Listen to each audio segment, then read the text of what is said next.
It's not just that we need fewer gun controls in Canada. We actually might have a new need for guns. Anyway, that seems to be the message from Prime Minister Stephen Harper. At a recent Q&A in Saskatchewan, the Prime Minister said he believes people living in rural Canada need firearms for their own security. Sheldon Clare is the president of the National Firearms Association. We reached him in Prince George, British Columbia. Mr. Clare, Stephen Harper says guns are needed for safety in rural areas. Do you agree?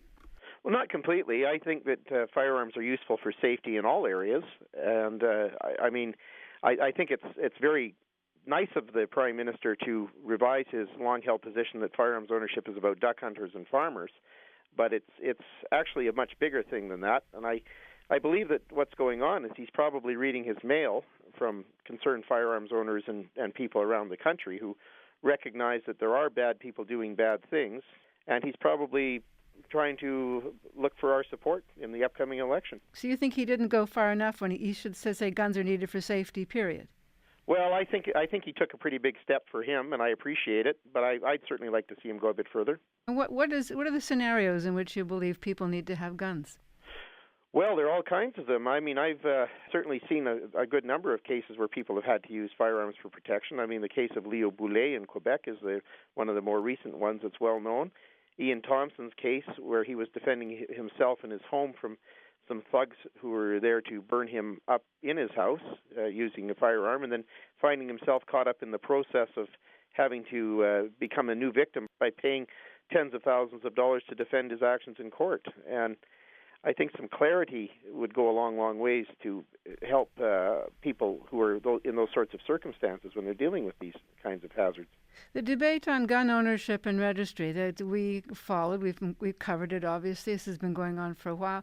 But the argument was that people in rural communities needed and wanted firearms for hunting and for sport. So when did self-defense enter the debate from your point of view? Well, it's always been part of the debate. I mean, the National Firearms Association has always been a promoter of personal defense, and it's been part of our message for the whole time that we've been around from our inception. So I don't think that it's new. It's just something that now politicians are paying more attention to as they're starting to realize that the research supports our position that when you have firearms available for protection and you publicize it, you see crimes against the person go down. And I mean, the Canadian research is pretty good. Dr. Kaylin Longman did a peer-reviewed study, which was in the Journal of Interpersonal Violence in 2012, which demonstrated very clearly that none of the Canadian firearms legislation from 1974 onward has really had anything to do with reducing crime. In fact, the most likely reason for reductions in the violent crime rates has been the aging demographic. But I guess some of the arguments that since Stephen Harper has made these statements, the police associations have come out with alarm and said, well, that doesn't work. You're supposed to turn to the police, not turn to your firearms. And they're also worried that if people believe that the Prime Minister is sanctioning this way of self-defense, that people won't keep their guns under lock and key as they should. They'll have them handy in case something happens. And these are concerns the police have. First of all, the police do not have any duty to protect individuals. And their Sorry? responsibility... Wait a second. Whoa, the police don't have any duty to protect individuals? No, they don't. What they do is they are there to enforce the law and to investigate crimes. And if you call the police and you say there's a crime in progress, well, they'll show up and investigate it. But the problem is you're there and they're not. So to serve and protect, serve and protect, that's not the motto of the police? No, the motto of the RCMP is maintienne le droit, which is maintain the right. And I mean, that goes back to other Canadian legal tradition of peace, order, and good government rather than anything else. Okay, so I just want to understand. So if you're saying that people should, if something happens, they can't depend on the police, what should they do? Well, I think people have always been responsible for their own personal protection, and there's nothing in the law that requires that people to have their firearms locked up when they're home. When they're not home is what the intent of that law was supposed to be. But when Kim Campbell brought the safe storage laws, and it was very, very clear that her intent was to limit access for self-defense, And the jurisprudence has been very clear that people are allowed to have access to firearms for protection, just as they're allowed to have their firearms out if they're cleaning them or preparing to take them hunting or to the range or just examining them out of interest. Okay, if I understand this, people should and actually can legally and should have their firearms ready to defend themselves. Yeah, I think anybody who wants to defend themselves with a firearm needs to have a full understanding of the law around that, and be aware of the ramifications of what they're doing, and to understand their legal rights and obligations. But if they are being threatened, they should shoot that threat.